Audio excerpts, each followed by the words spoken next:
Hamas की ओर से हमला किए जाने के बाद इजराइल ने युद्ध की घोषणा कर दी है। फिलिस्तीनी हमास और इजराइल के बीच का संघर्ष नया नहीं है। दोनों देशों के बीच सालों पुराना विवाद चला आ रहा है।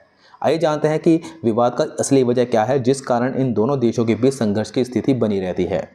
इजराइल और फिलिस्तीन के चरमपंथी संगठन हमास फिर एक बार आमने सामने हैं। हमास ने बीते शनिवार को गाजा पट्टी से इजराइल पर रॉकेट से हमला किया। इससे आक्रोशित इजराइल ने युद्ध का ऐलान किया। फिलिस्तीन में अन्य इस्लामिक संगठनों में हमास सबसे ताकतवर है।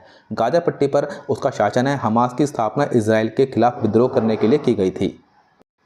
इजराइल का नियंत्रण वेस्ट बैंक और अल अक्सा मस्जिद पर है, जिसे हमास इजराइल के कब्जे से मुक्त कराना चाहता है। हमास का कहना है कि मई 2021 में इजराइल ने यरूशलेम में मुसलमानों के पवित्र अल अक्सा मस्जिद को नुकसान पहुंचाया था। इजराइल ने गाजा पट्टी में कई दशकों से की घेराबंदी कर रखी है, जिससे वहां रहने वाले लोगों को अनाज और जरूरी दवाइयों की भीषण तंगी का सामना करना पड़ता है। इन सब का बदला लेने के लिए हमास ने इजराइल पर हमला किया है। इन दोनों देशों के बीच विवाद की शुरुआत प्रथम विश्व युद्ध के दौरान हुई।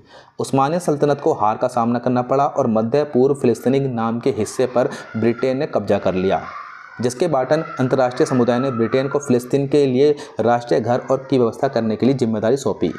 यहूदियों और अरब दोनों ने अपना अपना दावा पेश किया और यहीं से दोनों देशों के बीच विवाद शुरू हो गया। इस विवाद को ब्रिटिश भी नहीं निपटा सके। उसके बाद 1947 में यहूदियों और फिलिस्तीनियों का मामला संयुक्त राष्ट्र में पहुंचा और जहां यहूदियों की संख्या ज़्यादा है, उसे इजराइल और बाकी बचे अरब बहुसंख्यकों को फिलिस्तीनी देने पर फैसला लिया गया है। आखिर कितना ताकतवर है हमास? हमास इजराइल सेना के आगे नहीं टिक सकता, लेकिन उसे नज़रअंदाज करना इजराइल के लिए भारी पड़ सकता है। रिपोर्ट के अनुसार हमास रॉकेट से लेकर मोर्टार और ड्रोन अटैक तक से लैस है। हमास अपने हथियारों का निर्माण गाजा पट्टी में ही करता है। वहीं इजराइल दावा करता है कि हमास को ईरान से हथियार बनाने की मदद मिलती है। इजराइल भी यह दावा करता है कि उसे कतर जैसे कई इस्लामिक देशों से फंडिंग मिलती है। ऐसे वीडियोज़ के लिए वीडियो को लाइक, शेयर, चैनल को सब्सक्राइब जरूर करें। धन्यवाद।